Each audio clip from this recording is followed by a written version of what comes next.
After years of living in solitude in the woods of Oregon, hunting truffles, cooking rustic mushroom tarts, and staring longingly into the lake, Robin Feld's truffle pig gets stolen. Forcing him to team up with his business associate in order to find her, Feld ventures back into the city of Portland and back into his past he isolated himself from in the first place in 2021's revenge drama Pig. I'm Colton Jenkins, I'm Connor Eyzaguirre. and this is Filmgazm.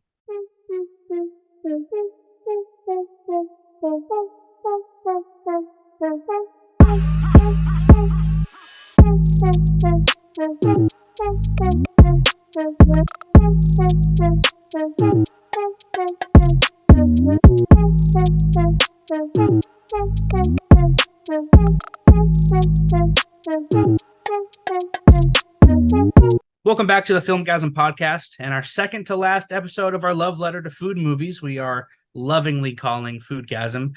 Today we are discussing one of my favorite Nicolas Cage movies, 2021's revenge-ish drama, Pig. I fucking love this movie. It's so good. I don't know why. I was like looking for reviews for what's in the box and I like sorted them from like worst to best. People are fucking stupid. Like, people are like, this movie's boring. They tried to rip off John Wick. I don't get it. One of my favorite hobbies these days is looking at the negative reviews on Letterboxd of acclaimed films. Yeah. Because there's very rare there's any actual like justifiable beef there. It's usually just people like, this movie sucks. There's like some dumb shit. And I do find it hard to believe there's people who aren't touched by this movie. I know. I think it all has to do with the marketing. This thing was marketed terribly. I remember the trailer for Pig. It made it look like this was Taken or John Wick, with a pig. And everyone was kind of like, really? Of course, Nicolas Cage would do a movie where he's going to like mow down a bunch of assholes to save a pig. Yeah. And then I saw it and I'm like, holy shit, this is one of the best representations of mourning I've ever seen. Like, this is very touching and emotionally driven and some of his best work in years. It really is, yeah. And then it came and went and nobody really talked about it again. And I'm glad we decided to include it on this journey here. Yeah. This movie isn't really, it is a food movie, but I think it's more like about the feeling that goes into food and like memories associated with food, which I think is important. Would you classify this as a revenge drama? Not a revenge drama. I think very much just a standard drama, more of a grief metaphor. Oh yeah. And it does have elements of food in it. He's an acclaimed chef who gave it all up because he lost the only person who mattered to him. And he's clearly influenced so many people in this movie to start their own thing, but also like they've abandoned their individuality to, cater to the masses, and it's made them lose touch with who they are. And that is a big part of art itself. Yeah. And we'll talk a lot about that when we get to the categories, because that's something I really want to hone into here.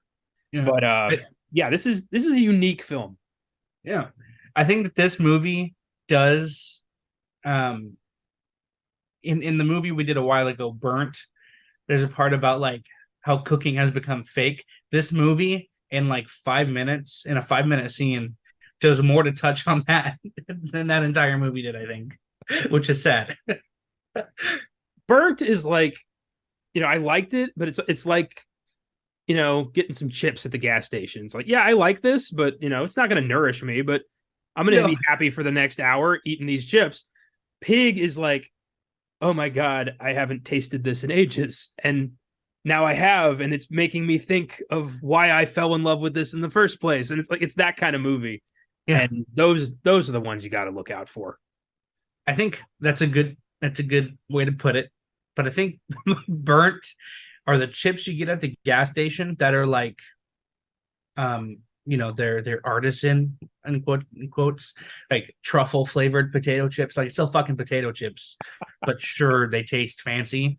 And then Pig is like those restaurants that are on like the Netflix food documentary, like travel shows where like, yeah, it's a Michelin star winning restaurant, but it's literally just like a guy with a food cart.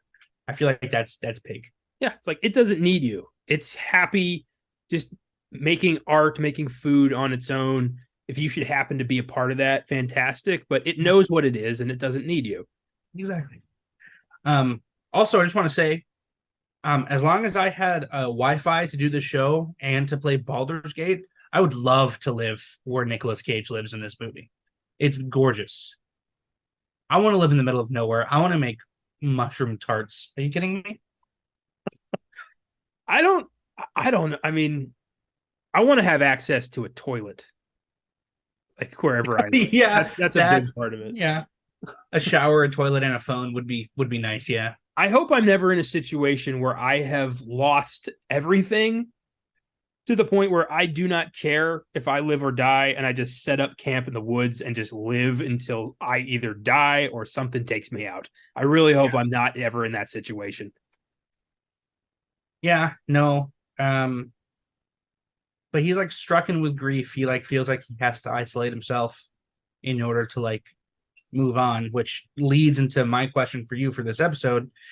This might be a really depressing question, but it's what this movie is about. So, has there ever been a time in your life where you realized that in order to truly move on and to have good memories of something, you had to fully embrace the loss and grief with that event? Damn. That is a deep moment of self-realization. So I'm fairly lucky in life that I've not yet suffered any like serious death of somebody close to me. It's gonna happen. I dread the day that it happens, but so far I have not had that happen. On a more metaphorical sense, I have had a bit of a realization lately regarding some personal relationships that in order to kind of move past some toxic people, I've had to just cut them off, to just end it right there and just take the memories I do have that are pleasant and hold on to those, but don't make them any more than they were. Yeah.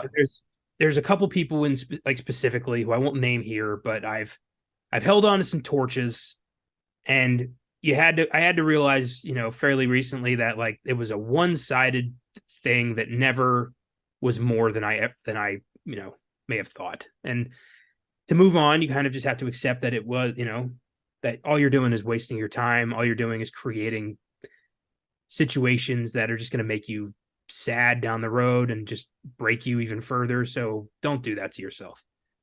Yeah. And in doing that, I cut them off and I have not regretted it. So that's about the best I got. Yeah.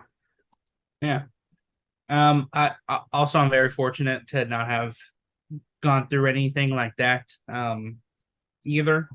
I mean, yeah, I don't know. I think this movie is like, it's very much, you can be sad if you lose something or someone, but I guess the only way to say this is to, I don't want to be an asshole about it, but it happened. I'm really like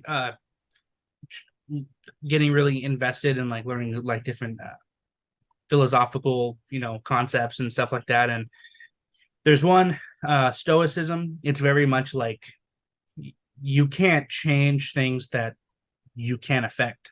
So if you lose someone or something, there is no point in, beating yourself up about it and, living in that guilt, because that won't change anything. So just focus on being happy, focus on the good times, and realize that that thing or person, they're gone now.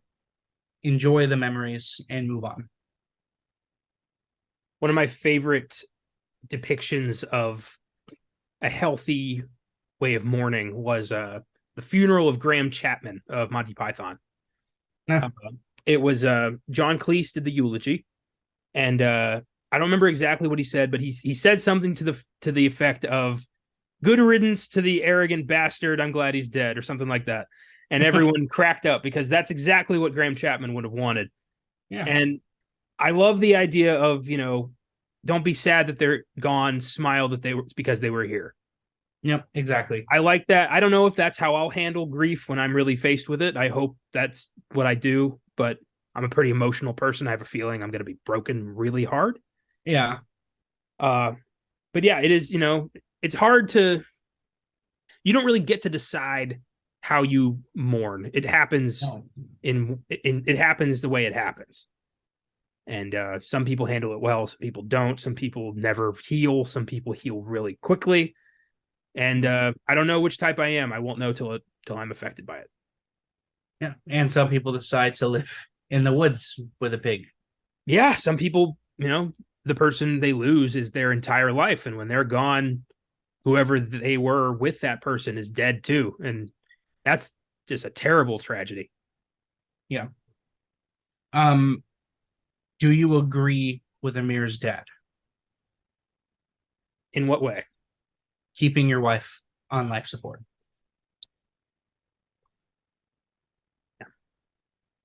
Is life worth living if you don't have any experiences to live through?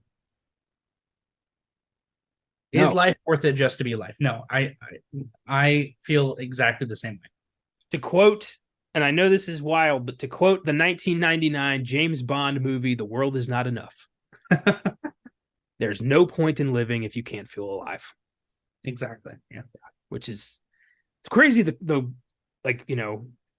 meaningful shit you'll hear from the weirdest sources. But yeah, I think that, in situations like that, when there is no quality of life left, when there's no hope, I think it's selfish and cruel to prolong that life. Yeah. I know there's, you want to hold on to the hope that there's a way out, that there is some kind of, blue fairy Disney movie magic happy ending here, but life doesn't work like that.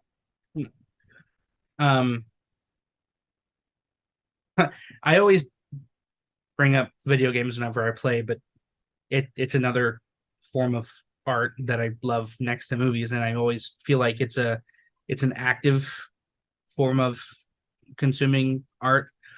But it's funny you say that because one, there's a horror game, one of my favorite games of all time called Soma, which that is a huge premise of the game. You're a guy, you have brain cancer, and you have a brain injury, you're dying. So you scan your brain and you wake up like thousands of years later as a robot. And a huge, theme of the game is like, are you still human if your consciousness is in a robot? And like, you have moments where you have to decide. There are robots that believe that they're human.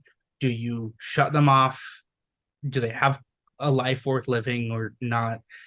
It's a lot more than that. I'm not going to get into the whole thing here, but yeah, it's a big question. I think all human life is sacred if the life is being lived, not just being alive, if that makes sense. I don't know how else to phrase it, honestly. Yeah, I mean, there's people out there who are wasting their existences, being pieces of shit, killers or rapists or abusers or Yeah, just, only going to Dunkin' Donuts every day and doing nothing else with their life. Like, there are people who just are wasting this gift that is consciousness. And I always wonder, is consciousness and the soul pretty much the same thing? Like, is that who we are? Our consciousness? Does that continue when we die? Like, when the husk is dead, does the energy of our consciousness live on in some other capacity? Is that what reincarnation is? Is that what heaven is? no. The next step is just, I've often thought that the moment of death and the moment of life are the exact same moment. The second your self dies here, it wakes up reborn somewhere else. Yeah. Because, energy cannot be destroyed. It can only be changed. And consciousness, life, energy is a physical form of energy. So I don't think it dies with you. I think it carries on in some way. Who you are continues for the rest of time. You might not be aware of that. It might be some sort of spiritual reboot, but I do think in some capacity we do live forever. Yeah, I feel exactly the same way. I'm reading a lot about Buddhism too, The concept of reincarnation, I think, is absolutely beautiful. I heard this crazy theory that this is weird. Every single person you will ever meet in your entire life, everyone is the same exact person. Everybody is another iteration of you, and it's an endless cycle. So you've had endless lifetimes. You will have endless lifetimes. A crazy thought to have. But I think I know how to phrase what I was saying. I don't think human life is sacred. I think human consciousness is sacred. I agree with that. I think life is very much not safe. I think I spoke about this recently on one of these shows. I talk about this a lot. I don't think life is sacred at all. I think the very fact that you're willing to like swat a fly or kill a virus proves that life is not sacred. Yeah. Life is selectively sacred.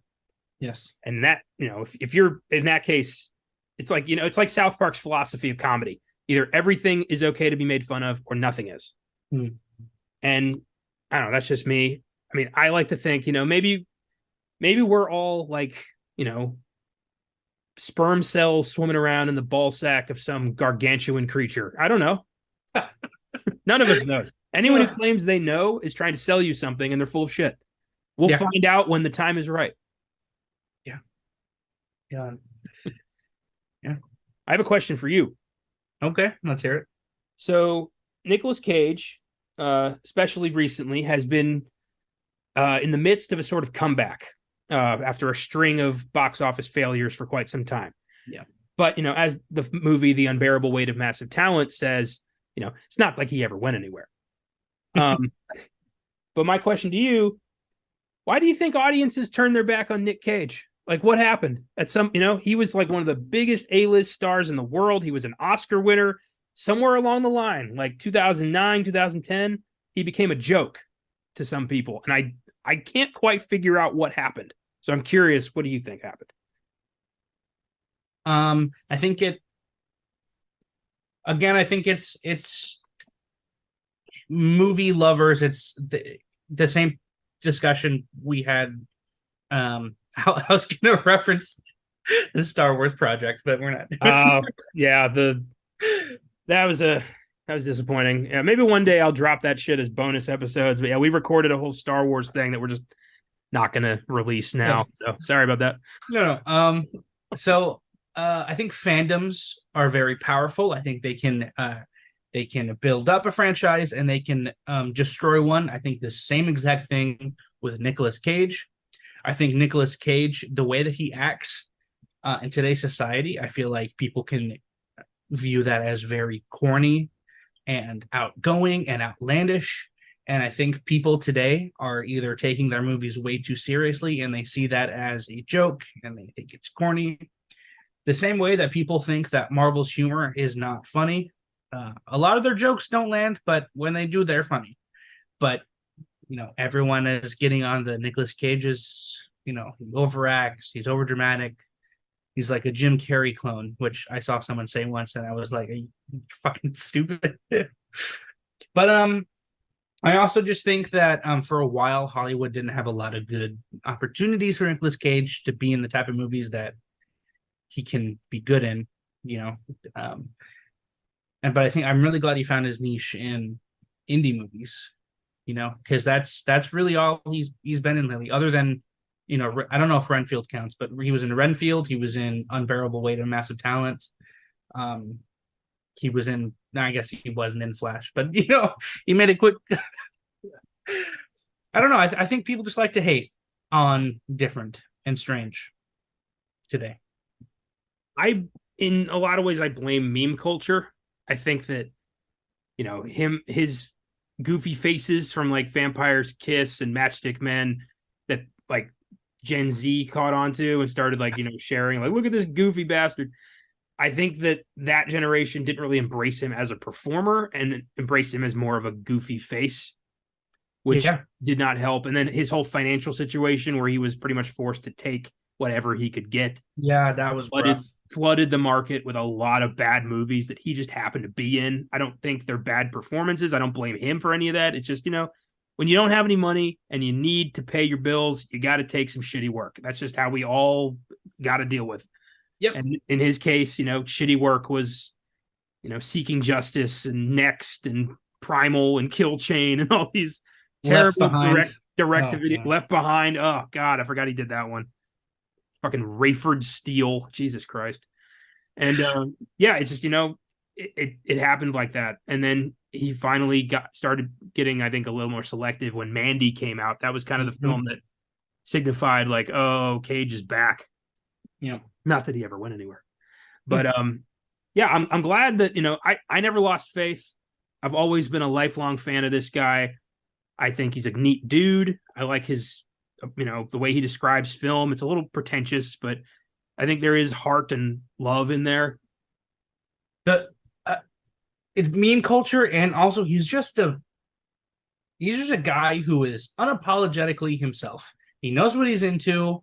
He enjoys it. So I think when he's like pretentious about movies, I genuinely don't think he's like meaning to sound pretentious. That's just him. He's very you know, I haven't heard of any like allegations from him, but he seems like a nice guy. I've heard a lot of good stories about him talking to fans and just being very appreciative of having an opportunity to, still be doing this. And yeah, the way he talks about film is, it does sound pretentious, but I agree with you. I don't think that it's coming from a place of like, he thinks he's better than anybody. Oh. Dude's a Coppola, Francis Ford Coppola is his uncle. So like, he was raised in a film environment. This has been his whole life. Exactly. It's not pretentious for the sake of being pretentious. It's coming from a place of genuine passion.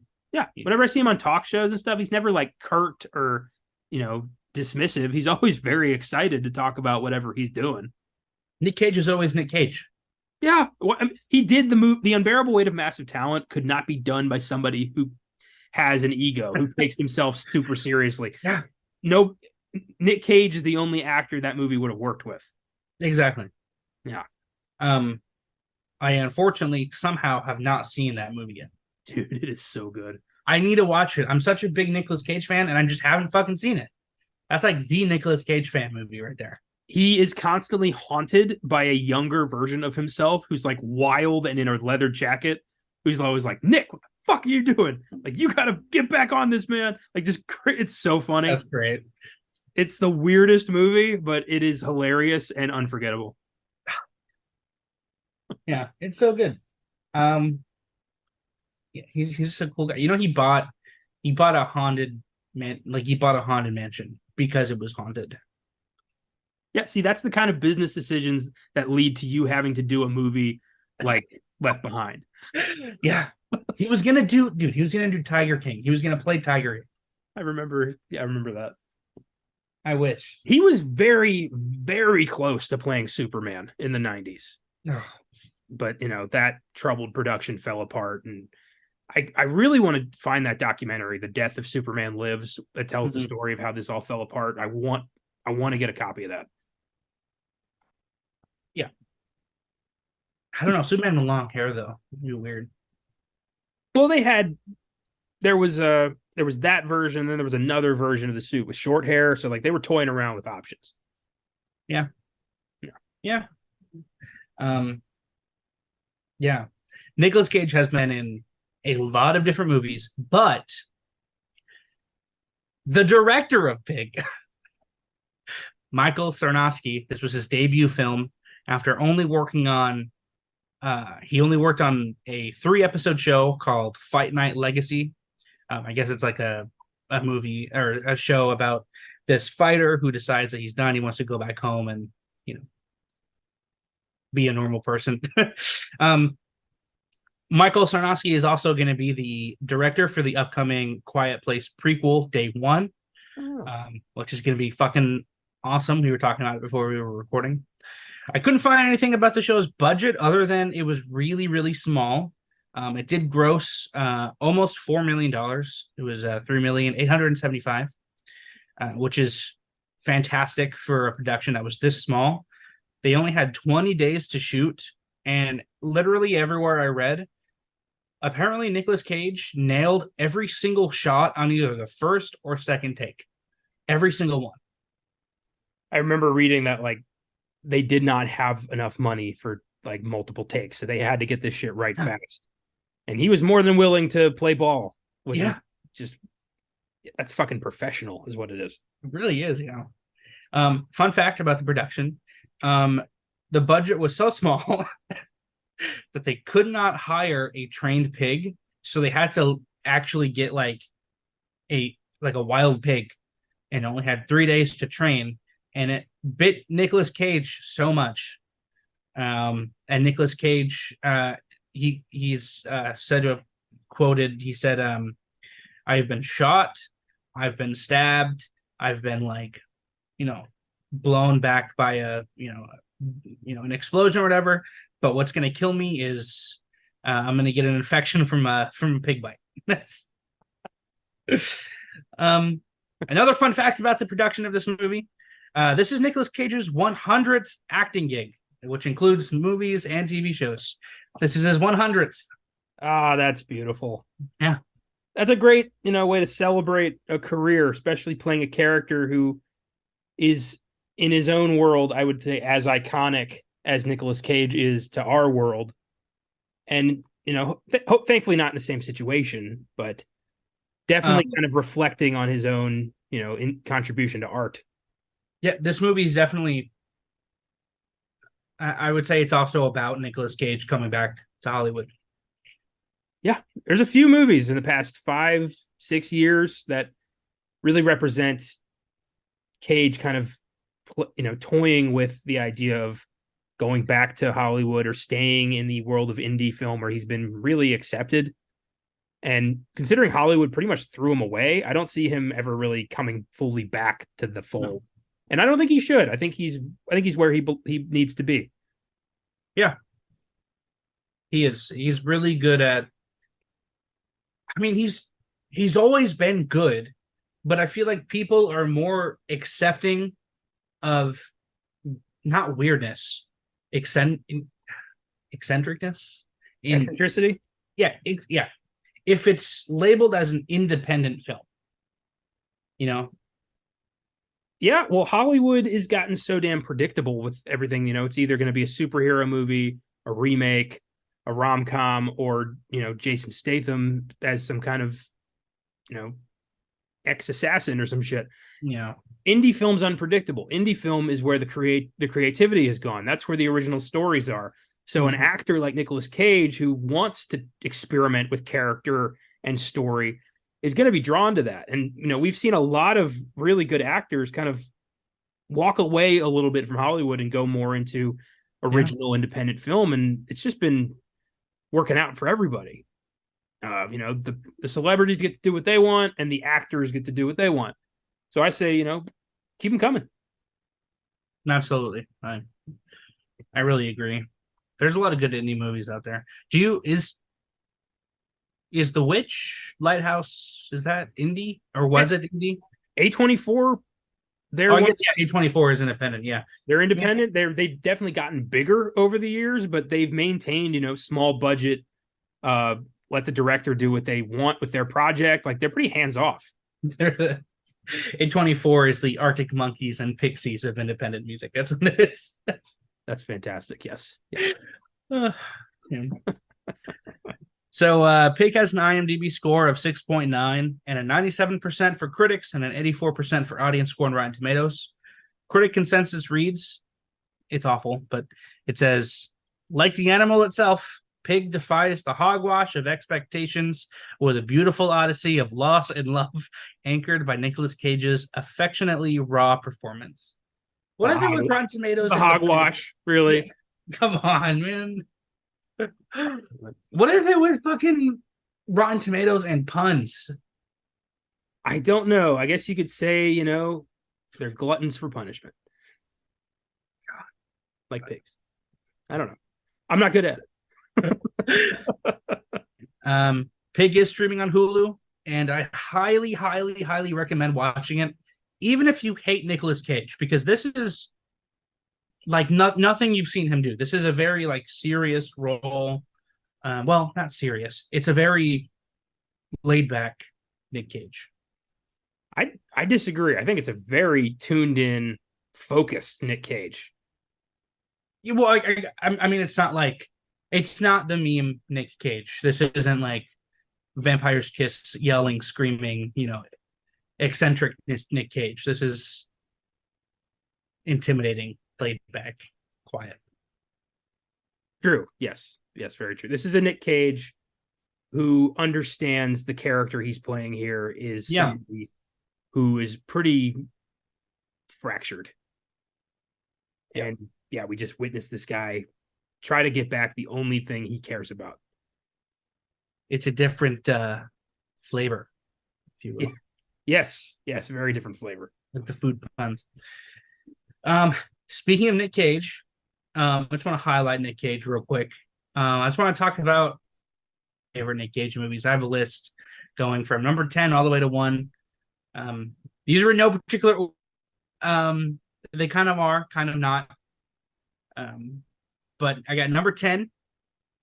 I got National Treasure. Just because it was a comfort movie when I was small. It's so I think it's still good.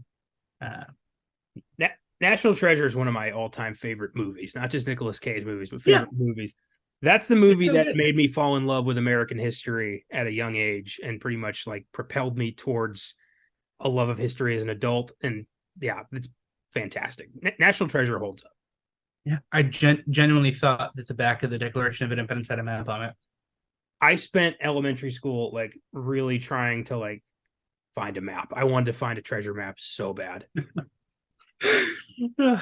It's the Goonies, but for history nerds. That's what it was. Yeah.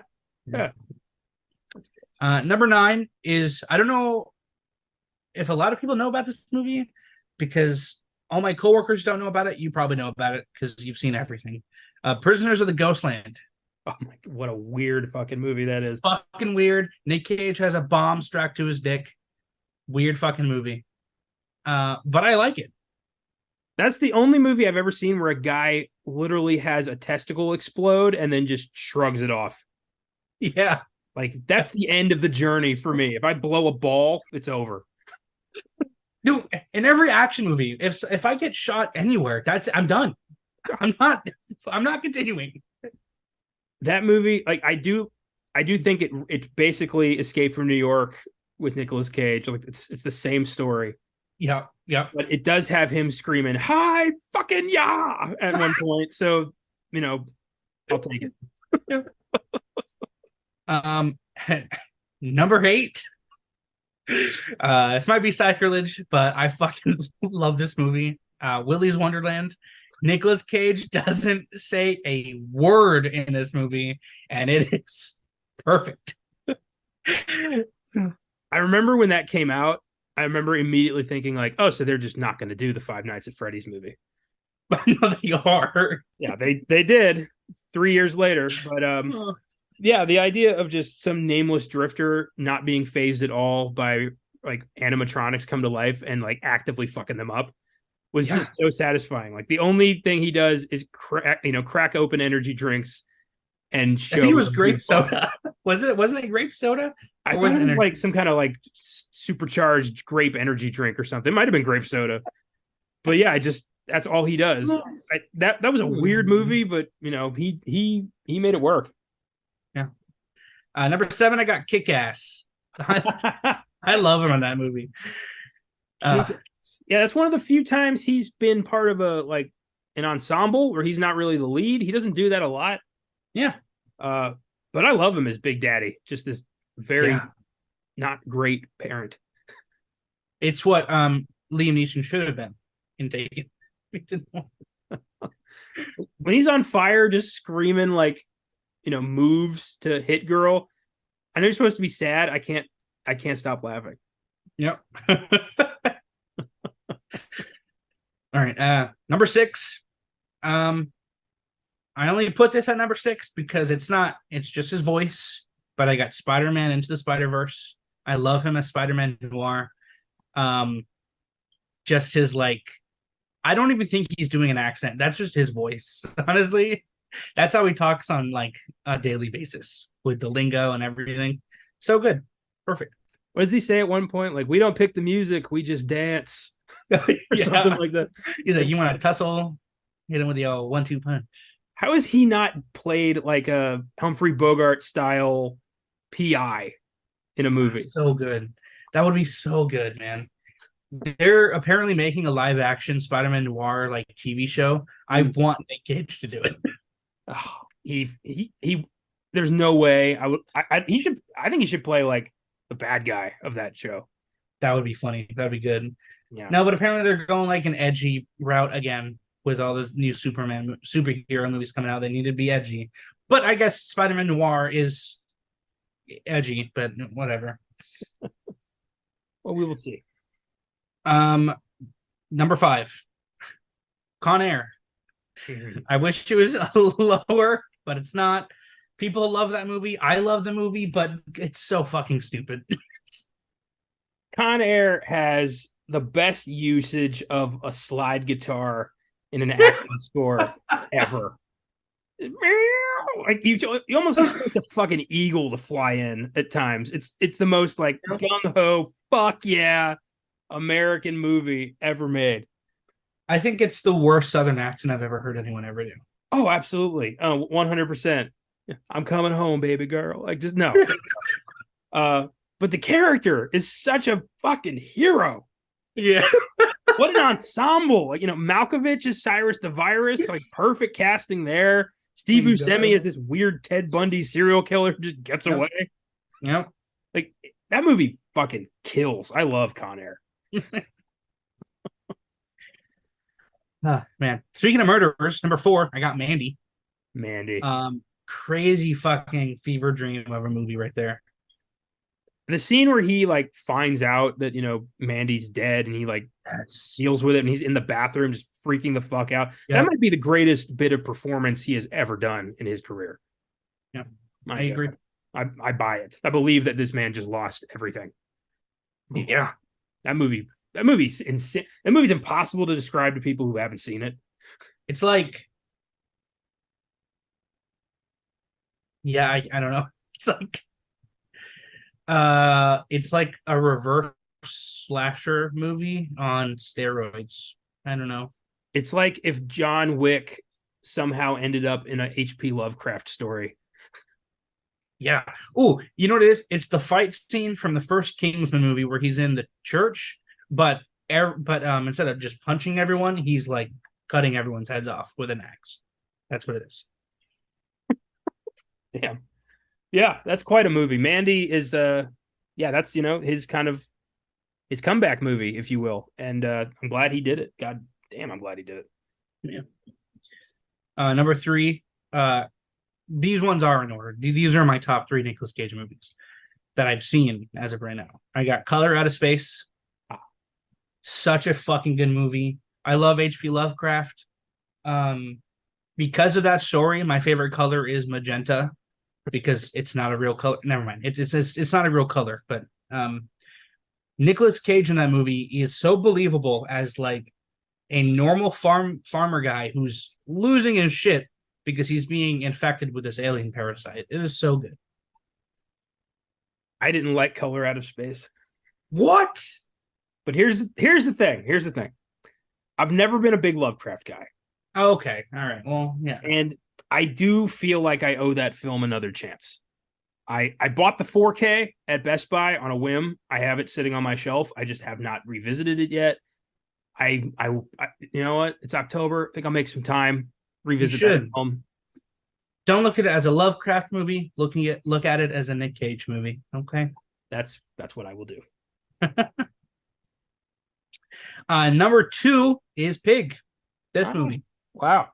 So good. Such a good performance. I genuinely feel bad for Robin throughout the entire movie. Yeah, one of his best, honestly. But not his best. Because in my opinion, the best Nicolas Cage movie is Vampire's Kiss. Oh my, you really? Yes. Oh. It's so good. He screams the alphabet. Oh, okay. Why do you not love it? Why? How do you not like that movie? I actively hate that movie. I think it is the dumbest, most ill-conceived piece of shit he's ever been a part of. How many times have you seen the movie? Once. Okay, you need to watch it again, but instead of viewing it as a comedy, watch the movie as if you're watching Taxi Driver, Joker, King of Comedy. Watch it as a guy who has mental illness. Watch it as he is a psychopath. He's not trying to be funny. He is insane. He's literally insane. Watch it from that perspective, changes the whole movie. Okay. Truly. All right. So this month, I'm going to revisit two of Nicolas Cage's, in my opinion, failures. And I will report back. You should just watch it. Watch it as I was going to say a horror movie. Yeah, watch it as as a psychological horror movie, and it changes the movie. I promise. It's just the moment, for me, it was the moment where he raped his secretary, where I'm like, so this is our hero, huh?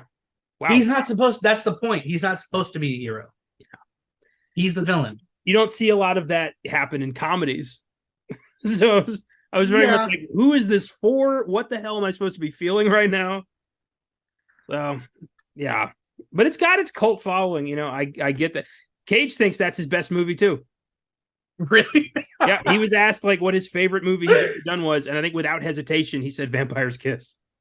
It's so fucking good. That is the movie that put him in meme culture, but it's so good. I love that movie. A, B, C, D, E, F, G. How?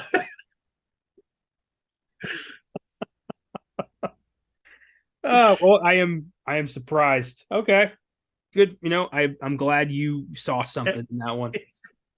I never misfiled anything. It's terrible. It's a horrible, horrible job, and you have to do it. That did make me laugh.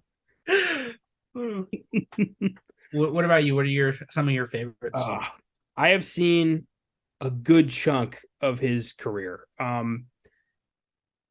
I think for me, it really doesn't get any better than Raising Arizona. One of his early films, his only film with the Coen brothers, the character of H.I. McDonough is such a hilarious idiot who just wants nothing more but to make sure his wife is happy. That's all he wants. But the shit he does to get there is heinous and stupid and highly illegal. But he just plays this Arizona dope so well. I haven't seen it. I wanted to see it. I was doing a Coen Brothers thing. Yeah. And then I watched Hail Caesar and I hated that movie so much. I was like, I don't want to watch it anymore. Do not judge the Coen Brothers by Hail Caesar. No, that's their worst movie. I know. It just left a bad taste in my mouth. I was like, this movie is so boring. That is so sad. I'm so sorry. No, it's okay. I'm gonna get back into it for sure. I like a lot of I just watched Fargo the other day. So good. Fargo's the bomb. Yeah. I love The Rock.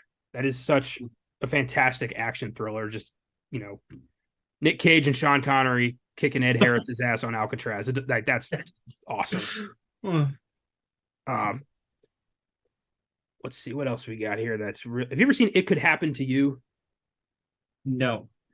This is a quirky rom-com from 1994. Cage plays the world's nicest cop who is well known in his beat. Everyone likes him. He goes into a diner to have, some lunch, and he only has enough cash to pay for the lunch. He doesn't have enough cash for a tip. So he tells the waitress, hey, I'll get how about this? I just bought this lottery ticket. If I win, I'll split it with you. And she's like, okay, you're nice. I'll see you next time. He wins $100 million. And he, true to his word, goes back to the restaurant and splits it with the waitress. What? And his wife is super pissed. Rosie Perez plays his wife, and she is the most evil bitch in movie history. Just a horrible person in that movie. And of course, her being a monstrous, horrible person pushes Cage and the waitress together, and they start falling for each other and all that. But It's a great setup and just a really charming movie. Interesting. Yeah. I wouldn't split the money with. I would be pissed too. Like that waitress is gonna forget you. In real Or life, yes, but in movie world, that's the foundation of a solid relationship. yeah, it's cute. Okay, all right. Crazy part, it's based on a true story. It's based on a true story. That really happened. A cop told, couldn't afford the tip, told the waitress, "Hey, I'll split my lottery ticket with you." He didn't win as much. He won like 50 grand or something, but he did go back and split it with her as like true to his word. Oh shit. Okay. Yeah. Wow. One of my all-time favorites is a movie from 2009 called Knowing. Yeah. That is one of the most like just an absolute mind fuck of a movie that really makes you question fate and existence and apocalypse and all sorts of stuff. I've talked about it a few times on the show, but here I'll recap it if none of y'all have seen this. It's about a kid who is having a time capsule at his school, and they open the time capsule and there's like, pictures from 50 years ago that the students drew. And this kid gets in his envelope a list of numbers, random numbers, supposedly. His dad is Nick Cage. Dad, they go home. Dad sees a sudden pattern in the numbers that says like 9/11/01. And he's like, huh. He looks at that. He types it in, and it says 9/11/01 in the numbers. And then next to that is the exact number of victims on 9/11, which is fucking weird for a document that was in the ground for 50 years. So he starts looking through this document and sees that the numbers are not random. They're all dates of tragedies and the victim totals. Oof. And there's 3 on the paper that have not yet happened. And he starts trying to actively stop them, and then finds out the last one is the apocalypse. Oh my god. It is a tense fucking movie. It's so good. It did not do well. It kind of disappeared. I saw it and it made me think about the end of the world for the first time. And I drove away from the movie with my grandpa, kind of thinking like, everyone I love is going to die someday. I'm going to die someday.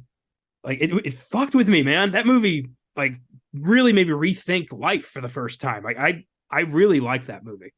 Interesting. I've stayed away just because I feel like it's like fuck, what's that movie? What's the movie with Mark Wahlberg? The Awful. Happening? The Happening. I always thought it was like in the same boat. No, none at all. The Happening is not fit to hold Knowing's dick. Nothing. No connection at all. Knowing is a fantastic sci-fi thriller that really gets into your head. It's scary at times. There's a whole like subplot with these albinos that turns into some weird shit. Damn. It's a great watch. It's one of my favorites. All right, I'll check it out for sure. Yeah. Oh, and then I thought Renfield got a bum rap. I haven't seen it, but I heard it's fucking good. It's hilarious. It's Nicolas Cage as a hyper crazy evil Count Dracula. What more could you want? I mean, there's literally a scene where he's like, "Hail Satan!" in his like crazy ass voice. It's so nuts.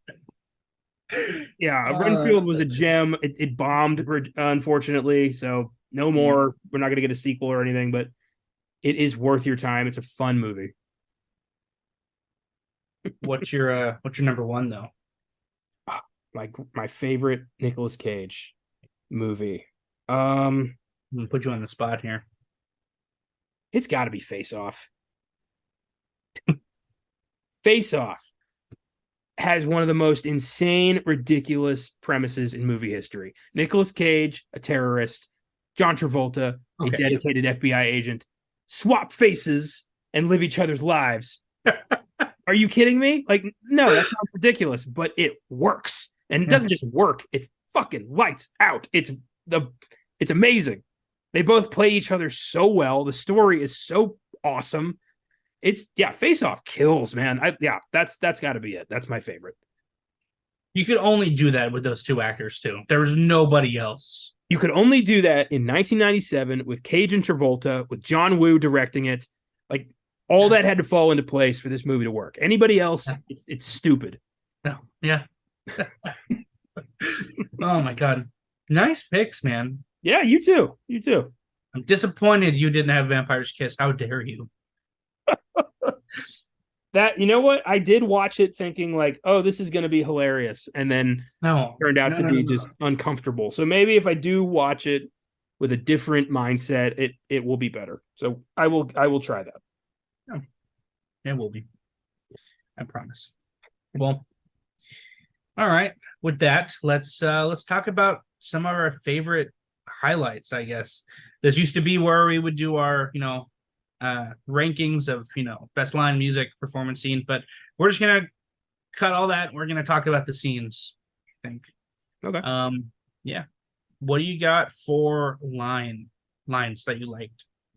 This movie has one of my favorite movie quotes of all time, actually. When I saw this, I saw it with my grandpa, who did not like it at all.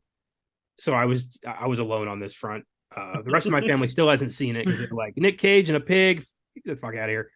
It takes some time for me, in pretty much all of my circles, family, friends, work. I'm the movie guy. People. I don't mean to toot my own horn, but they do trust me when it comes to recommendations because I've seen so much. Yeah. So I try to encourage that when I can. I'm fighting with this one for my family for 2 years. They still won't fucking watch this. Anyway, it's when Rob is confronting the kind of sold his soul to Hollywood chef in the middle of the movie.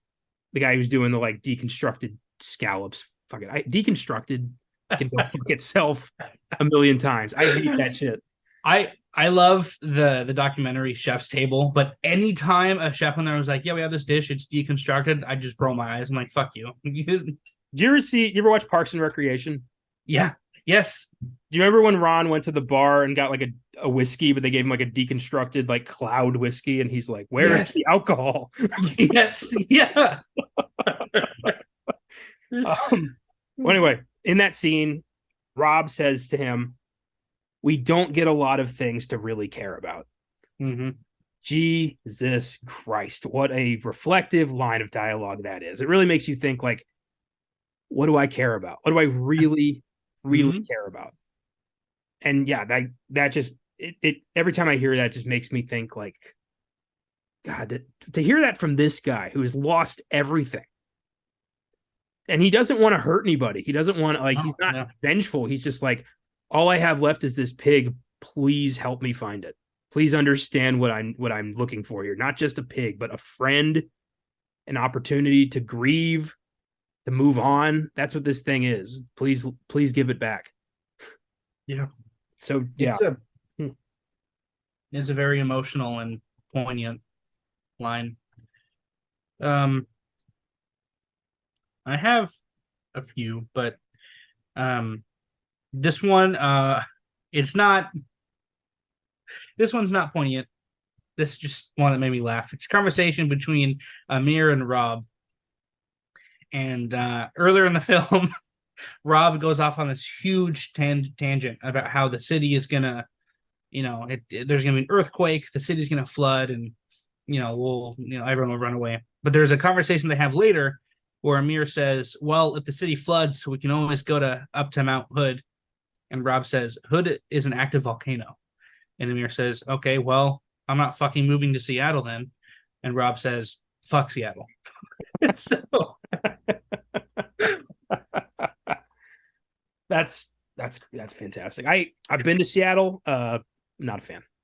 Fuck Seattle. Yeah, I get it. That's great. And I picked all poignant, self-reflective shit. There's a lot. This is towards the end of the movie after Rob's learned the fate of his pig, and they're sitting in that diner eating the brownie because they don't pie. And Amir says, "What are you thinking?" And Rob says, "I was thinking if I never came looking for her, in my head, she'd still be alive." God damn, man. It just makes me think like, because of the hand I've been dealt in life thus far, I do not understand loss. I don't. And the day I do, is gonna fucking shatter me. And I'm terrified of that day. Yeah. I think that really plays into like the memories of someone as important. You need to move on because right after that, it's the line I chose. It's weird that you chose that line because I chose the line that literally follows that. Amir says, but she's not though. And then Rob takes a minute and then he's like, no, she's not. And then he takes a sip of coffee and then he's happy. He walks home and he's like, okay. And he listens to the tape. And I thought that was beautiful. It's acceptance, it's moving on, embrace the loss, and then move on. Be happy with the memories you have. Don't keep that person on life support for your own selfish gain. Let them move on. You need to move on. It's not healthy. I don't know if it's just my natural pessimistic nature, but I read the ending of this film very differently. Really? Yeah. I feel like as soon as he's done listening to that tape, he's going to blow his brains out. Really? Yeah. I think like he's accepted that he has nothing left. Like there's nothing left to care about. He's done. Everything he cared about is gone. Like he tried, he failed. What's left? That's interesting. The way that I took it was him, like I said, moving on. That's why he finally listened to the tape, because he wasn't listening to it, because listening to it means that his wife is dead. Yeah. When he says that he's gonna walk home, he's smiling. I guess just the way that he like, after he says, no, she's not alive. You're right. He like takes a breath, takes a sip of coffee. I assume they finish their brownies. And then, I don't know, he like cleans his face in the lake, and that's like, refreshing. Yeah. And it's like, okay, I'm here. I'm good. And then he even says, I'll see you Thursday, which I know people say that before they kill themselves, not to like make anyone worry, but I view that as I have you to care about now. Okay. I care about, he even says he doesn't need the pig to find truffles. So I took that as he's going to continue. He's moved on. He's a happier person now. Well, it was never about the truffles. It was about companionship. But yeah. No, yeah, exactly. Yeah. I definitely see that for sure. It is just like, I don't know. I got this vibe. It reminded me of something I saw in something else. There was an episode of Monk where his wife had given him a present for Christmas, like the day she died, and he never opened that present. Yeah. And then he learns he's dying, and he decides, get me the present. I need to open the present. And that present contained the clue that he needed to solve that murder, which fucking broke my heart. Like he had that for 10 years. I was like, oh, but anyway, it made me think of that. Like, I know I'm going out, so that tapes, I want that to be the last thing I hear. And then when that's done, curtains. But, again, I am a glass half empty kind of guy. So I could just be completely misreading this. And, that's the beauty of art. We all see what could be there, what's not there, what is there. It's completely up to the viewer. I just had like a memory of right after I watched Whiplash. There's nothing to do with this. Well, it kind of does. Right after I watched Whiplash, my immediate reaction, I was like, oh my fucking God, Fletcher won. He abused this kid. He wins. Neiman gave into the abuse. He gave into the, he was manipulated. He was gaslighted. It's awful. And then, who was like, what are you talking about? I don't know. They both got what they wanted. They care about each other. And I was fucking shocked. I was like, you have no sense of media literacy. What do you mean? And she was like, yeah. When he comes in from the car crash, the look on his face is like, oh my God, are you okay? And I was like, no, he's not worried because his asset is damaged. Are you kidding me? When you're in the military, if someone assaults you, you go to prison. They go to prison not only because they assaulted you, but something else that's on their record is destruction of military property. That's all Fletcher cares about. It's his property. She was like, no, they care about each other. No, they don't. So it's just interesting, like people who like get movies, it's understood or have that sounded really fucking pretentious. Oh my god. People who have media literacy, it's interesting to hear their different takes. But that's the most outlandish take I've ever heard anyone say about Whiplash. That is insane. Yeah, I don't know what the hell she was smoking. Yeah, it does. It helps to watch other stuff. I've often thought that being a film buff, being a cinephile, is not just picking 10 movies and saying these are my favorites. It's constantly watching whatever you can get a hold of, because every film is going to add to that conversation even a little bit. And you don't know what that's going to bring to the conversation until you've watched the film. Mm-hmm. I am who I am today is the sum total of about 3,000 movies I've watched thus far. Yeah. That's what I can bring to a conversation about film. Mm-hmm. If you watched like 4, congratulations. Frankly, you're not going to be able to keep up. I'm sorry, but I have dealt with that, and it is fucking difficult. Yeah. Especially when you're doing this. Yeah. I feel like I'm not, like, obviously I'm not, like, I haven't seen that many movies, but I feel like I don't want to toot my own horn, but I feel like I'm creative enough. I feel like I can read a little bit deeper. That I think I'm getting there. I'm getting there for sure. Well, frankly, I think you're doing just great. Speaking frankly, if I didn't think that, you wouldn't have made it this far. That's right. This is, 50% literacy, 50% chemistry. You got to have both those things. And I think we're doing just great. Yeah, for sure. Oh, man. They care about each other. What the fuck? Yeah, no, this is very much like, Fletcher's like, you broke my hand. Like, yes, man. You fucked with my nut. Now get the hell out of here. Like, they both give each other a look at the end of the movie. Neiman has like this look where I guess, okay, maybe it can be taken as, yeah, fuck you. But the look is like, it's submissive. It's like, I will do whatever you ask. I am yours. I have become what you wanted me to become. And Fletcher's is, I made you the way I wanted you to be. See, you are mine. That's a valid interpretation.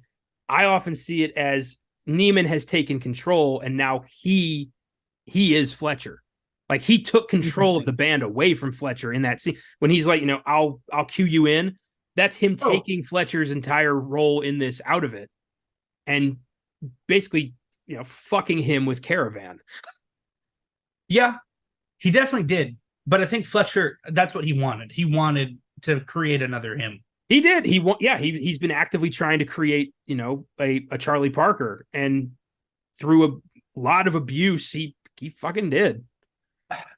I just recently rewatched Whiplash, and I don't know, I've seen it like 3 times up until here, but this is the only time I noticed that the sheet music that Neiman has at the end is the folder that was stolen at the beginning of the movie. So Fletcher stole it at the beginning. I was like, holy shit. I always figured he did, but it is nice to have proof. That's cool. Yeah. And then I also thought it was a cool like callback when Neiman's like symbol like falls. Fletcher's the one that picks it up, and it kind of reminded me of like when like flip my pages, bitch. I don't know why. I thought that was cool, but yeah. Well, it's a submissive thing, Yeah. In that moment, Fletcher's submitting to Neiman by fixing his symbol. Yeah, it's very much a submissive, master and servant kind of thing. It's really fucked, but there's so many different ways to interpret that movie. We have talked about Whiplash more than any movie on this entire run of the podcast. Whiplash comes up every 3 or 4 episodes just organically because it's such an incredible movie. It's the gift that keeps on giving. It really is. There's so many ways to interpret that movie. One of them is not that they care about each other. Yeah, no, I don't see any scenario where they, shake hands amicably, share a hug, and Fletcher has dinner with Neiman's family. No, this is not Goodwill Hunting. This is a nightmare.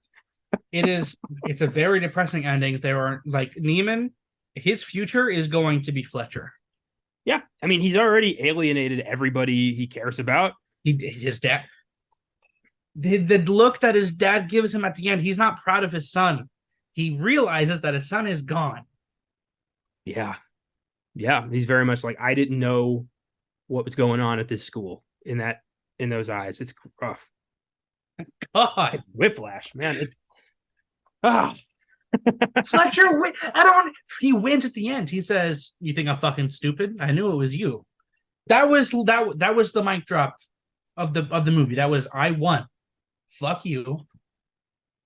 Yeah, but then Neiman's like, "Fuck me, no, fuck you, Fletcher," and and caravans his way to victory. But again, you're right, I'm right. You know who is not right, but hey, I think it's that kind of movie where you can really kind of, depending on the day, you can this is a happy ending, this is a tragic ending, this is a horror ending, this is not even happening. Like, it's completely up to you how you're feeling during the day. I've thought about the end of that movie differently every time I've watched it. Yeah, man. Loving this impromptu Whiplash. We just did Whiplash like 2 weeks ago. Yeah. That's never going away. That's just rocking around in here, ready to talk whenever. It's that kind of movie. Man. Any more lines you want to highlight for Pig? No, not really. I'm good. I love my one with I'm good. Music. It's an interesting score, kind of solemn. Who did the music here? Alexis Grapsis and Philip Klein. Decent, kind of feels like an A24 drama score, nothing to really write home about. I do love the solemn guitar score when they're driving to Portland. Yes, that was good. It's very much got this vibe of like, you can't escape your past, that kind of thing. To quote Austin's favorite movie, we may be through with the past, but the past isn't through with us. What is Austin's favorite movie? Magnolia. Okay. That's another quote that comes up a lot because it's just so it can describe so many different scenarios. Yeah. And this one especially is, he thought he was done with this. He'd moved on, but Robin Feld has to go home. And he may find that, the world has changed without him. Yeah. My favorite music moment, I mean, this is obviously, predictable, but it's Laurie's cover of I'm on Fire. It's the tape. Yeah. So good. That song is so fucking depressing. It is. No matter who does it, whether it's Springsteen or the Staves or Mumford and Sons or Laurie, it's a sad, sad song. It is. It really is. Good ending. So yeah. It's like Rob has nothing left but this, but it could also be, he's ready to put that part of him away and become a whole person again. It's completely up to the viewer. I don't know. Maybe I need to watch it in a less depressed state. You think the pig's alive? Like Adam Arkin just lied to him? Yeah. Maybe. I mean, but after a meal like that, I don't know if I could lie. I feel like I'd be too emotional to lie. Man, one of the reviews I'm going to read to you pissed me off because of that. I can't wait. Real quick.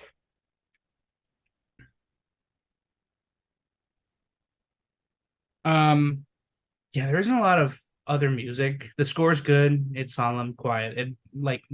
It's supplemental to the movie. It's not really like. Sometimes there are movies where I can listen to the soundtrack on their own. I don't know if I can do that for this movie. Yeah, if you played me a selection of the score from Pig, I don't think I'd be able to identify it as a piece of the score from Pig. No.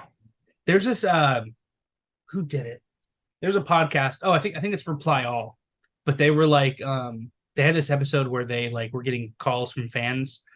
And if you haven't heard Reply All, it's a wonderful podcast. They're like internet detectives. They I don't know. It's they solve your problems. There's like a 3-part episode where they go to India to tear down this telemarketing scam company, and it is insane. It's very scary.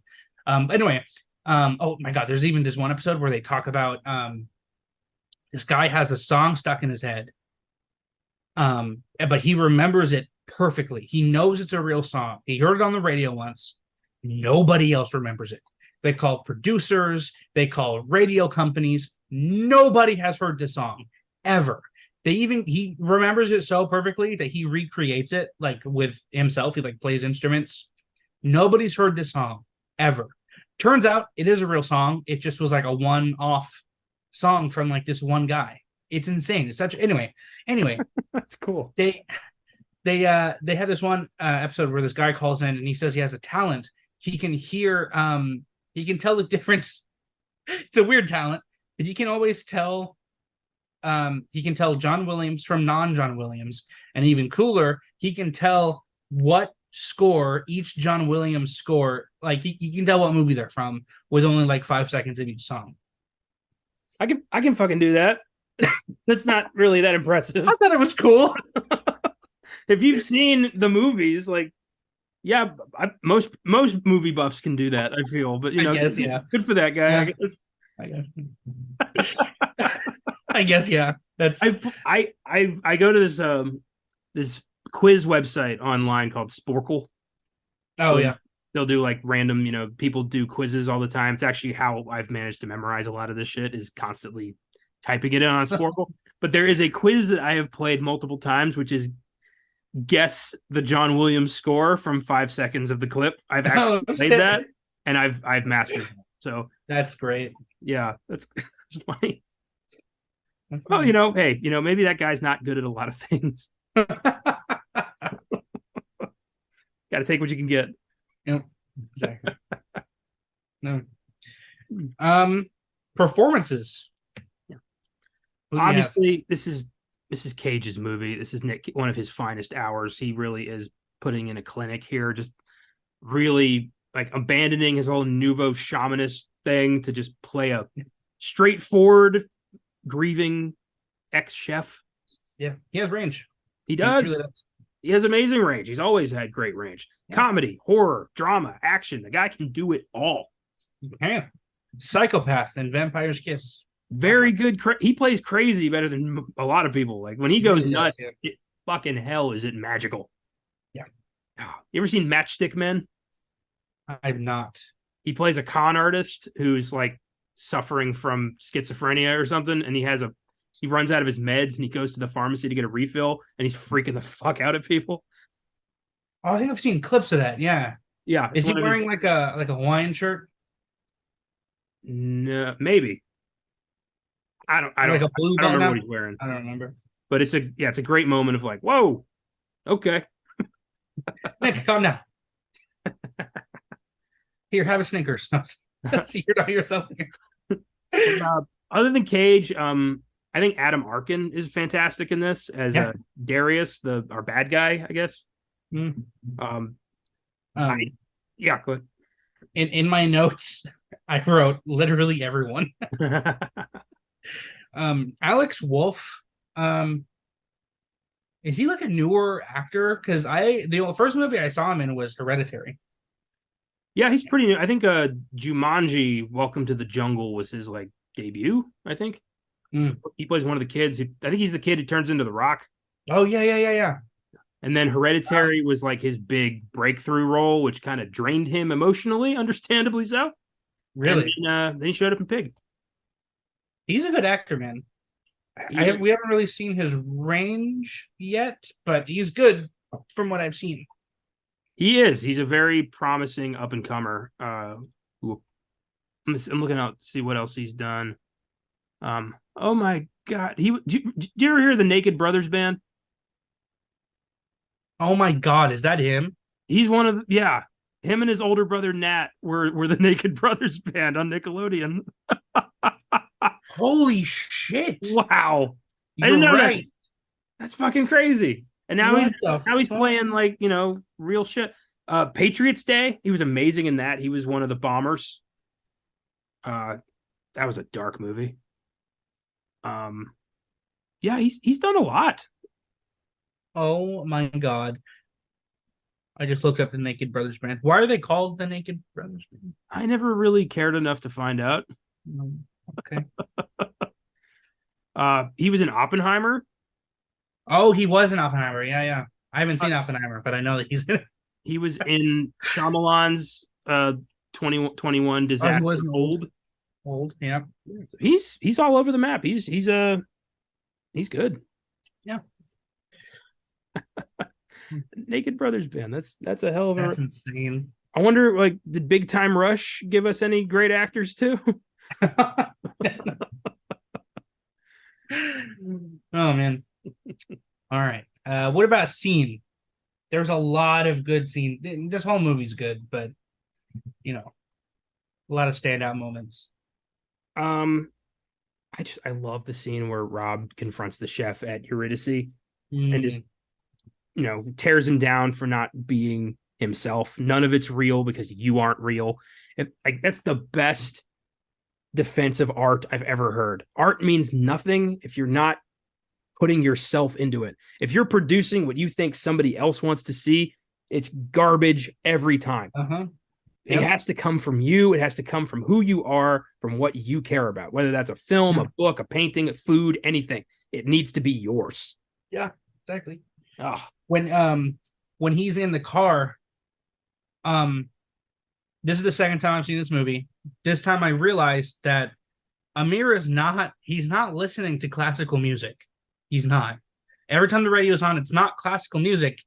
It is a radio show about why classical music is important because his dad listens to it. So when Robin is in his car, he's like, do you like this kind of music? Do you like this car? Do you like that shirt? That's such a good fucking moment. It's like, you don't need to do this. Like, do what you like. And I think that's why Amir cried at the end. He's like, I think that's him realizing that he doesn't have to fake anymore. That's why he shuts the radio off. He's like, I can be my own person. He's letting go. I think he's going to be a chef because another scene I loved was them cooking together. And I thought that was really cute and wholesome. I love when people finally accept who they are in movies and in life. I've always been, the kind of person who has never been a slave to trends, never caved to peer pressure. I am my own person. I've always been my own person. I like what I like. I don't like what I don't like. And I thought you said I've never been a slave to trans. I was like, what the trends? I was like, what the fuck are you talking about? I just come out as a bigot here. It's like, yeah, and I just, oh my God. Speak clearly and enunciate. Make sure you do that. But yeah, I've always tried to encourage people to be themselves. It's a big part of why I wanted to be a teacher, which has been a dream I've recently acquired, which is fantastic. But I want to help people figure that out, figure out what they like and what they want to do and encourage that. I think the worst thing you could do to somebody is piss on their dreams, to tell them like, oh, that's stupid, or like, nobody likes that. Why would you want to do that? Yeah. That's dream killers are the worst people. It's awful. Yeah. So I want to be the exact opposite. I want to be the person who's like, oh, you like, you want to make crepes, you want to make horror movies, you want to paint dicks all day, whatever. If you love it, do it. I will back you 100% if it's what you want to do. Do what makes you happy. Yes. I think that's something that's coming up a lot in this, like, the newer generation is, I think I've spoke about it before. I'm in at least in this part of my life, I might be irresponsible, but I don't have a desire to have a career. I just want a job where I can make money to do things that I want to do in my spare time. That's what I want. So like, I'm sitting there and I'm like, it'd be really fun. Literally, like it would be just wonderful is being a janitor of a hospital. I can listen to music all day, clean up, and then I can go home. And I will make a lot of money doing that. Sounds so much fun. A garbage man? Oh my God. Mail carrier? Oh my God. And there should be nothing wrong with that. And every time I like talk about it or something, like, yeah, but like, I'm not calling my mom out, I don't want to be a guy in here like, being like, my mom doesn't understand me. But, if I'm like, oh, I want to like, I don't know, I want to like, when COVID was a thing, I streamed games on Twitch. I was doing pretty good. And when I talk about doing that with her, or if I'm like, yeah, I really like wouldn't mind just, I don't want to be a janitor, but if I'm like, oh, being a janitor would be fun. She's like, yeah, but you can do so much better. You deserve more. It's like, don't shut up. What if it's like, don't, what if it's what I want to do? I want to have time to enjoy my life and have hobbies. But, um, like you said, people should be able to do what they want to do. And going against society's like norms. There's this really good video essay on YouTube by, I believe her name is Shanspeare. She talks about how Spotify Wrapped is like destroying, like individuality, because it's like putting pressure on you to not be basic. Like if your Spotify Wrapped is just full of like top 40 artists, and people like, oh, you're basic bitch. Like, why the fuck you listen to that shit? My brother is an asshole. He refuses to listen to anything that's popular. And I'm like, but like, there's a reason it's popular. Like, if you like it, that's fine. Don't like be like, nah, dude. I only listen to the Backstreet Lovers and Peach Pit. Just like yeah, just the only person who's going to live your life is you. No one else is going to be able to do that. No one else ultimately has control over how you decide to spend your brief existence on this planet. Yeah. I have chosen to only pursue things that are going to make me happy. Yes. Whether that be a career as a teacher or a podcast with my friends. Like this podcast, I'm 4 years into this. It hasn't gone anywhere. We're not huge podcasters. We're not making any money off this, but we all enjoy doing it. Yeah. And that's all that matters to me. And, I watch I watch movies all the time because I like finding new stories. I enjoy what I'm doing. And it's nice to not, rely on, what new popular artist is like, who do I have to listen to this week? What new movie is coming out that I absolutely need to see? I don't fucking care. Yeah, I think that's why you scrapped sneak preview, actually. Yeah, I did, because I was watching everything and it was burning me the fuck out. And I didn't want to do that anymore. The second this stops being fun, we got to do something about it. Mm-hmm. Exactly. And every time that has reared its head, we have course corrected and everything has worked out. Mm-hmm. And yeah, I feel bad for people who feel like they're obligated to live life because of a way somebody else tells them they have to live it. Yeah. That's a sad way to live. And I just hope those people figure out what I figured out. Yep. I agree. I really like when the scene where Amir's dad eats, and he's like, oh, it like is like that scene in Ratatouille where he goes back. And one of the reviews that I read on Letterboxd, it was one of the lower reviews. I'll just talk about it now because it fits here. The review said something along the lines of, I'm so sick and tired of watching movies where someone takes a bite of food and it's life-changing. It's literally just food. Like, chill out. And that pissed me off because they're not like crying because of the food. The food isn't that good. And even if it is, what are you eating? Like, you eating fucking oatmeal every day? Like, go have some. I've had food that like has genuinely made me smile. Like, what are you doing? So, it's not the food that's making them cry. It's food is so powerful because, again, taste is one of the senses that is most strongly related to memory. So when they taste a food that has a connection to the memory, it's the memory that makes them cry. That's a huge theme of this movie, is memories. And when he creates the meal that made Amir's dad and his wife, happy, that it breaks him down, and he realizes that he probably will have to let her go to, live with the memory and be happy. Oh, it's beautiful. It is a beautiful scene, and just very representative of, the power that food has over people. That, people have a lot connected to that medium. Yeah. And, that guy who's just like, it's just food. I hope you enjoy your fourth visit to Jack in the Box today, because I think that you are just a miserable human being He's probably gonna die of type 2 diabetes any day now. And you know what? The world will be better for it. Yeah, I can't stand people who are just like, just let people enjoy things. God damn it. Yeah. I love Adam Arkin's performance in this. Like the subtle moments where he takes a bite and he's like, takes a sip of the wine, realizes it with the wine, and then he just collapses. Like there's no hesitation. He's just like, oh my God. It's so beautiful. Cool. So, something I read about this movie was someone else's like interpretation, and they said that this movie is so the reason I asked if you think this is a revenge drama is because after listening to this guy explain his take on the movie, it 100% is. He is getting revenge on everyone that has wronged him, but not through violence. He is breaking down everybody that has wronged him because he's breaking down their entire standpoint on life and what they all value.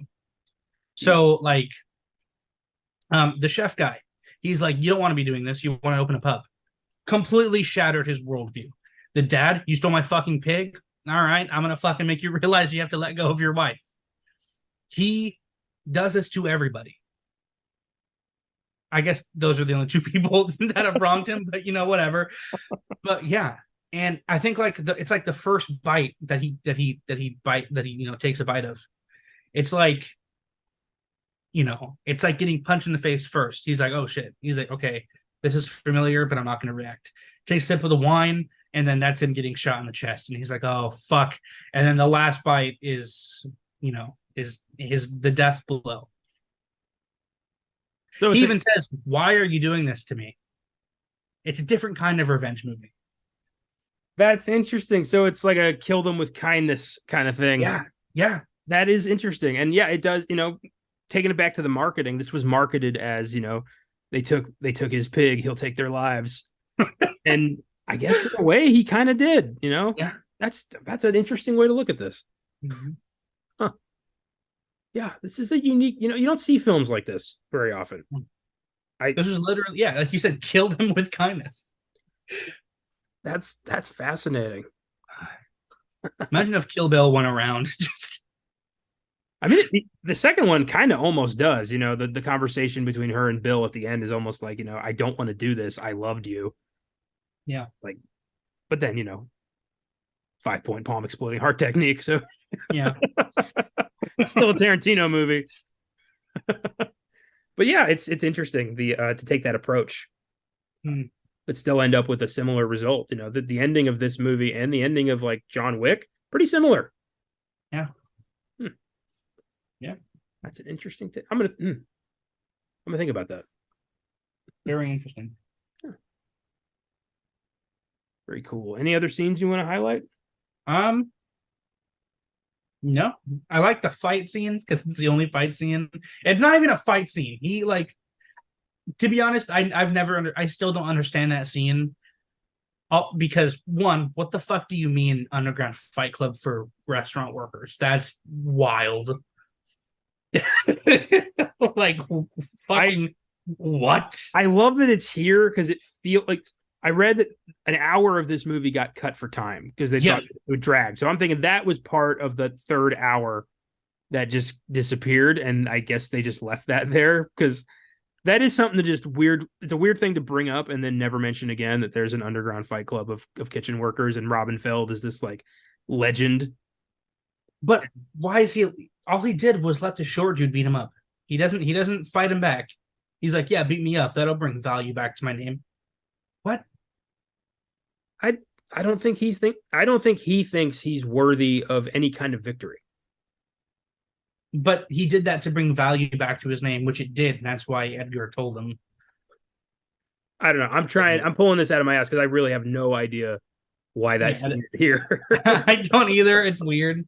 Something else interesting that was cool is he doesn't clean. One of the reviews I read says just clean your fucking face, but he never does, and it's because it's symbolic of the grief that he's wearing, on his sleeve. Yeah, that made sense to me. He's when you're that far into mourning and grief, and you don't care.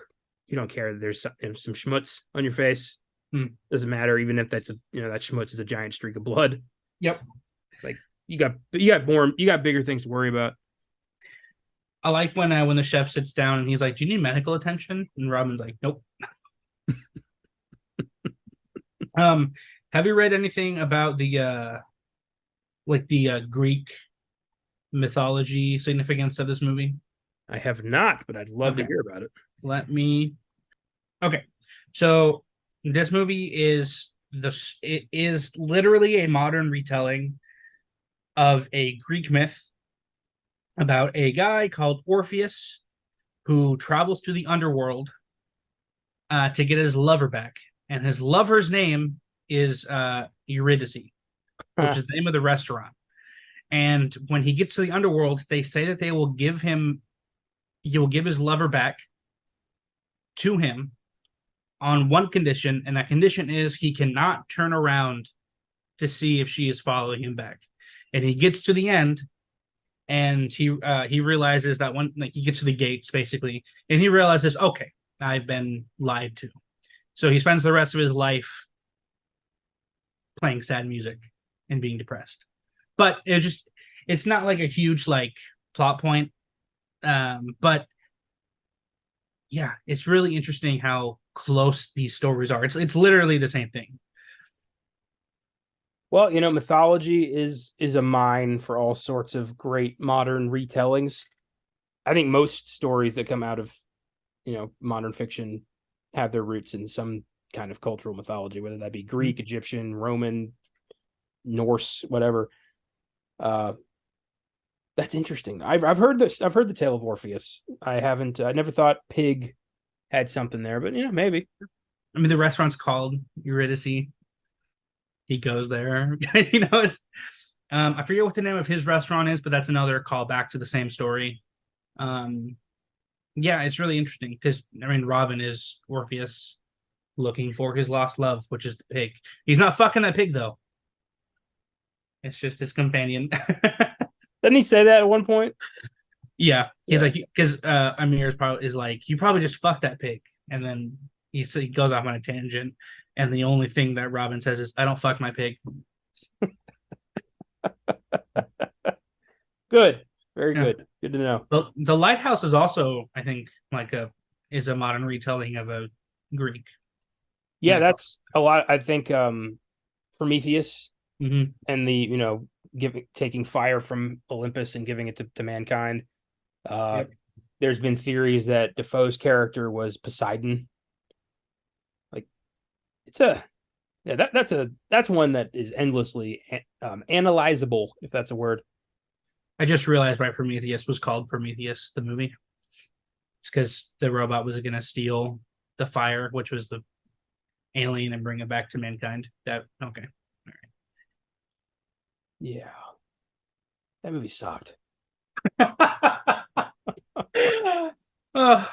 Those people are so stupid.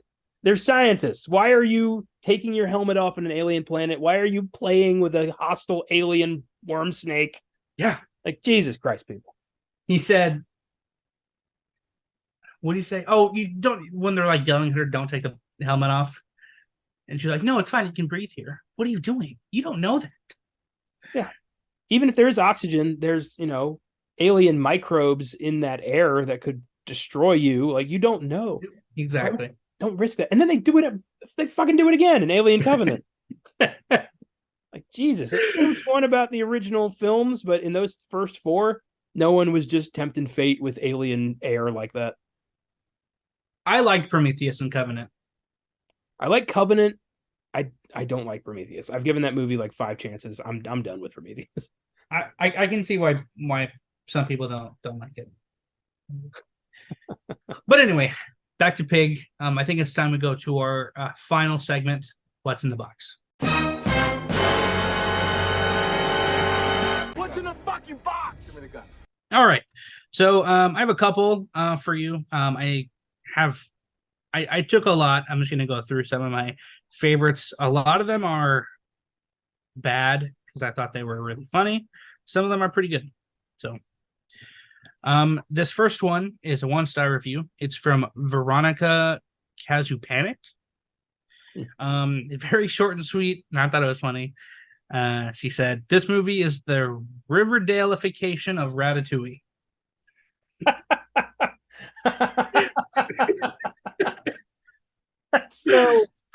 That's so twisted. Fucking Riverdale. You know, Oh my god. there's Cool. this YouTuber I like to watch. He says he's never seen an episode of Riverdale, but he saw that the series finale came out, so he watched the first episode of the show and the very last episode of the show. And by the end of the video, he's like, I had to go and rewatch this entire show because the ending is wild. There's like magic, vampires, zombies. It's fucking weird, apparently. And this is all based off of fucking like Archie, Jughead, Betty, and Veronica. Like, oh, I have a blonde chick and a brunette chick who both really want to fuck me. Oh, how weird my existence is. And they turn into like supernatural detectives in high school. Shit. Yep. What the hell? The second I saw they were all hot, I was like, this is going to be terrible. Because Archie in the comics is a goofy looking motherfucker. Yeah. My God. Fucking a hot Jughead. Are you serious? He's weird. You're not supposed to like him. He's a weirdo. His name is Jughead. That's not a normal person. Oh, God. All right. This one also is pretty funny. It's from Carolyn. It's 1 star. She said, "A Hallmark movie, but make it rated R." The characters sucked. I have no idea what the message of the movie was. Would never watch it again. The message was pretty clear, but sure, it is a Hallmark movie rated R. I'll give you that. Just not every movie that's a drama is a Hallmark movie. My God. Hallmark movies are like, you know, I always associate Hallmark movies with Christmas now. You know, she's a big shot, big city lawyer who never had time for Christmas. He's a hunky candle salesman who's somehow worth $3 million, and he's going to teach her the true meaning of the holidays, and they're going to buy a B&B together. It's always like this woman who's like, my husband isn't good enough, but her husband is always working to literally provide for her, give her the best Christmas ever. They live in a very nice house. And then she goes on vacation to visit her mom, and she meets someone that works at a gas station, but makes a really good apple pie, and they fall in love. And his name's usually like Tyler. Yeah. And her name's usually like Bethany. Mm-hmm. Ashley, but with like, you know, a GH. I envy whoever figured that out, whoever figured out that template of storytelling and just ran with it for 20 years. They're millionaires and they have done nothing. They have done zero effort. It's the same, you know, you just replace the names, you change the setting, you make the sweater blue in this one, and you got a different movie. It's really remarkable. As a writer, I envy whoever figured that out. No, this one's different. This one, she goes back in time to the medieval ages. Yeah, this one's in New York, and it's oh my God. This one's in Brazil. And his name is still Tyler somehow.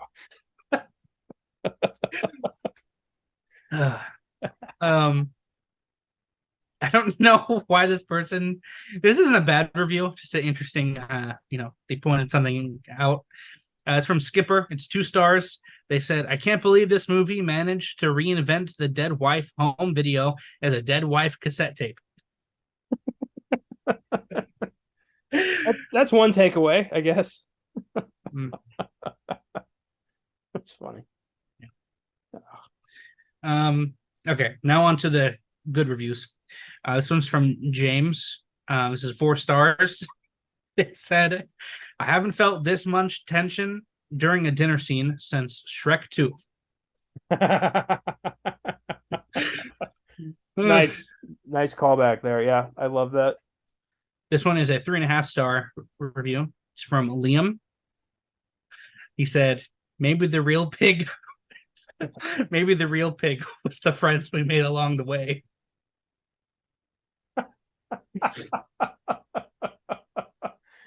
Oh, I love that. I love that trope. That's fantastic. Yeah. And kind of true, you know. It is, yeah. When we don't find our pig, sometimes we find our, douchey teenager driving a Camaro. Maybe the real truffles were the pigs we lost along. I'm done. Okay. Last review I have is not funny, but it is just a really good review. It's 4 stars. It's from Joe Lynch. They said, one of the quietest and most subtly beautiful revenge movies I think I've ever seen.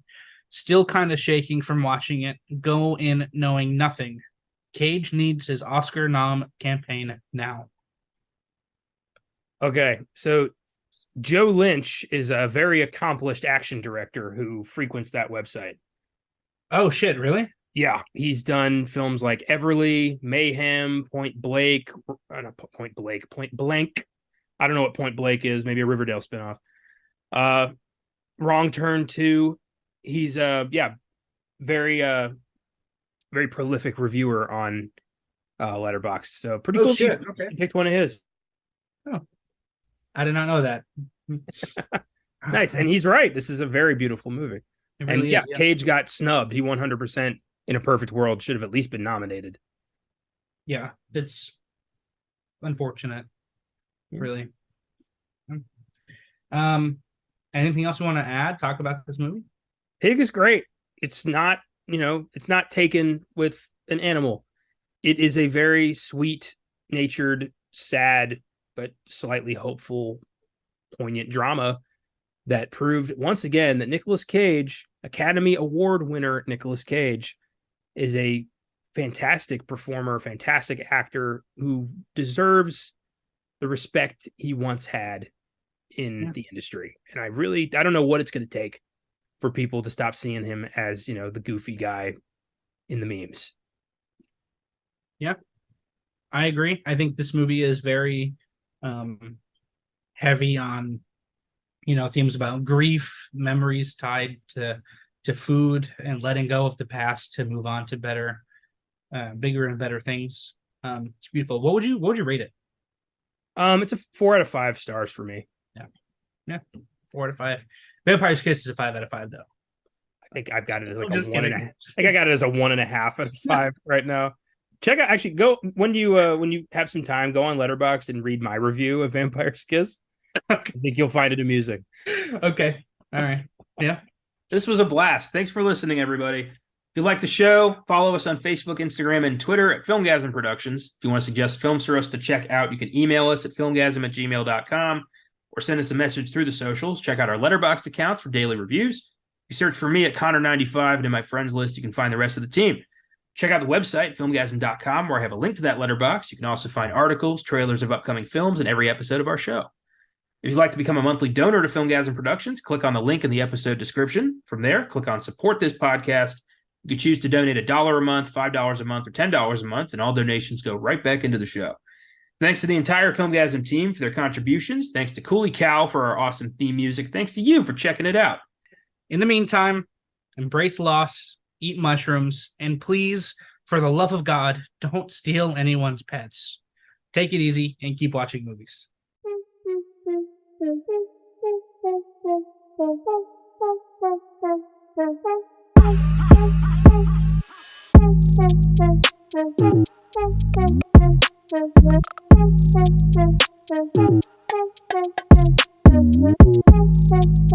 Thank you.